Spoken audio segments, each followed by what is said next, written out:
Hi, I'm Anna. Hi, I'm Emma. This is our Linearity final project on edge detection algorithms. With more digital information, it becomes essential that we have powerful algorithms that can process data efficiently and precisely. One area of study where digital processing is useful is in image processing.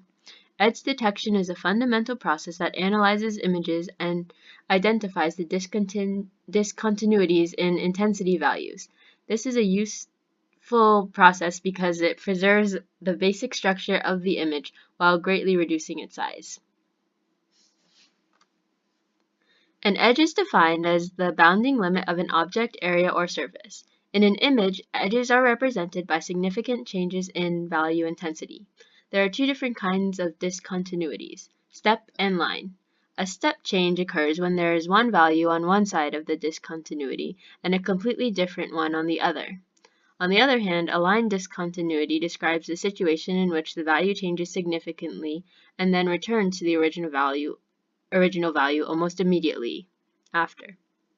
In real images, however, these discontinuities are less precise and therefore yield ramp edges and roof edges, which correspond to step and line discontinuities respectively. The changes in these cases occur over a short distance rather than instantly. As you can see here, the step and line discontinuities have instantaneous changes in intensity values, whereas there is a gradual change in the ramp and roof edges.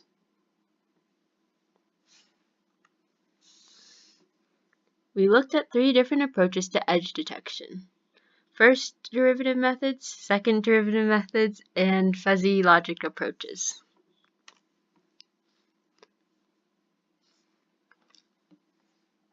To detect these discontinuities, the gradient of the image is observed.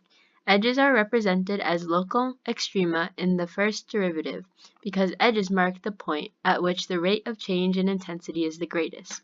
For a two-dimensional object like an image, the gradient is represented by a vector containing the change in the x direction and the change in the y direction. Since it is a vector, it has both direction and magnitude, which can be calculated using the following equations. A different approach to identify the edges is by using the Laplacian method. This operation can be done by calculating second derivatives, in which local maxima or minima will appear as zero crossing the second derivatives. Laplacian is a scalar operator, which defined as the formula being shown here.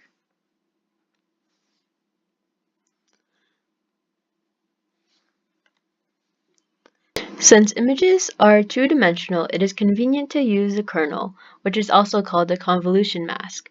This allows us to observe the surrounding pixels and use them as a source of information to improve the detection of edges. Usually 3x3 masks are used so that all of the target pixels' neighbors can be taken into account. To apply a mask, it is placed over a section of the input image, and each corresponding pixel pair is multiplied. The 9 values that result get summed and take the place of the pixel in the output image, which is highlighted in the blue box. In gradient methods of edge detection, the partial derivatives of x and y are computed separately and then summed. Since the x derivative looks at changes in the x direction, we can subtract the pixels on the left and right of the target pixel. By subtracting f of x minus h from f of x plus h, we can solve for the discrete derivative of x. The same process can be done in the y direction, but using the pixel directly above and below the target. Since this results in 2x1 and 1x2 masks, we are actually calculating the gradient at the point halfway in between the two pixels. This is not very intuitive. Therefore, we can convert to 3x3 masks so that the target pixel is surrounded by its 8 neighbors. After doing this, we arrive at Fritz operators. This is a very basic method and is pretty susceptible to noise.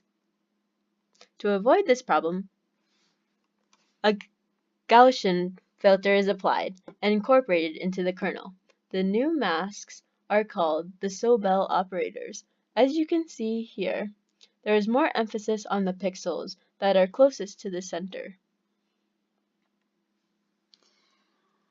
Since images are discrete representation using pixel intensity value, Laplacian is transformed into a discrete convolution kernel that can approximate the second derivatives. The Laplacian for x and y are computed through summing the second partial derivatives of x and y. In order to approximate the second derivatives using discrete pixel intensity values, we expand the neighboring pixel using Taylor series expansion.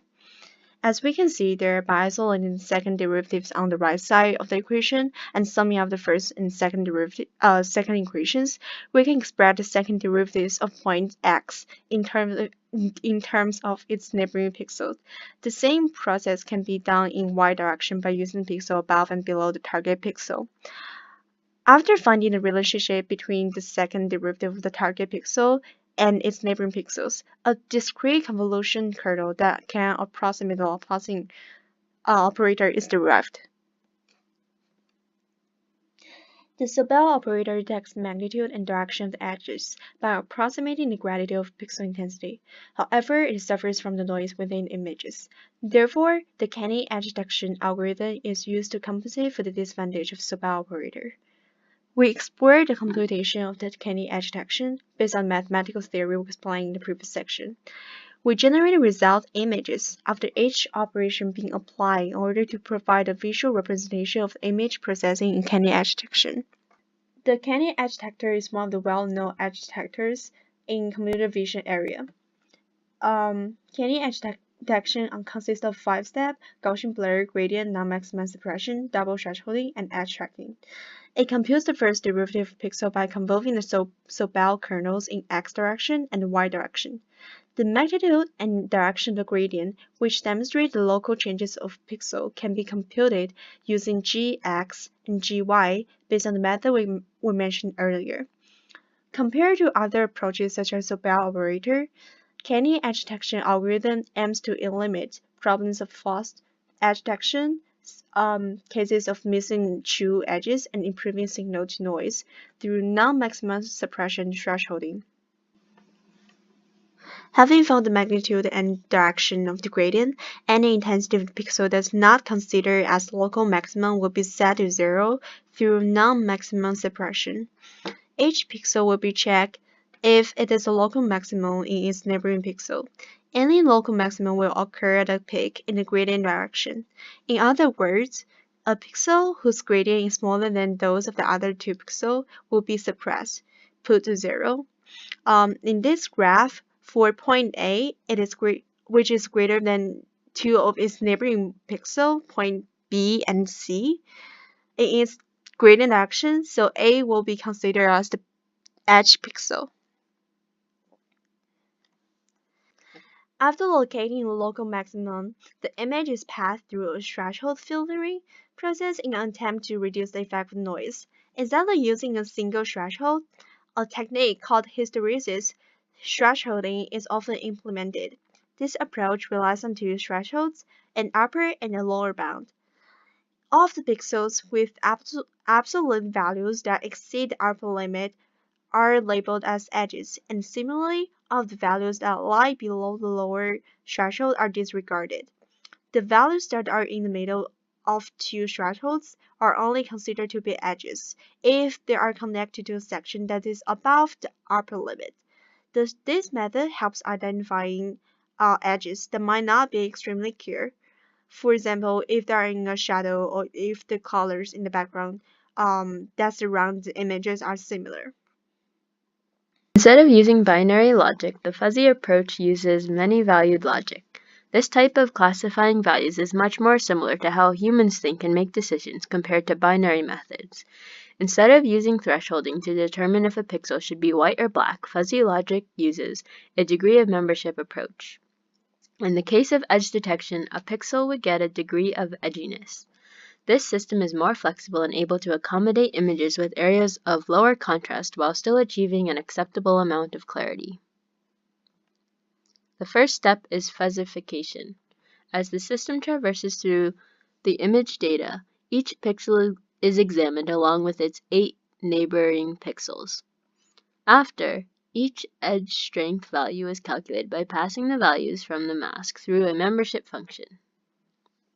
For the purpose of edge detection, low, medium, and high values are used to distinguish between varying levels of edge strength. This results in 3 edginess values per input. As you can see in the graph, the red line marks the intensity value of the input, and the high, medium, and low values are the 3 points in which the line intersects each function. These values are then used in the conditional statements. Depending on the different conditions of the outputted values, different actions take place, using if-then logic. Once all the values are classified, the defuzzification process concludes the algorithm. The values in the fuzzy set are combined using the Memdani method to calculate a final output of the classification of the original pixel.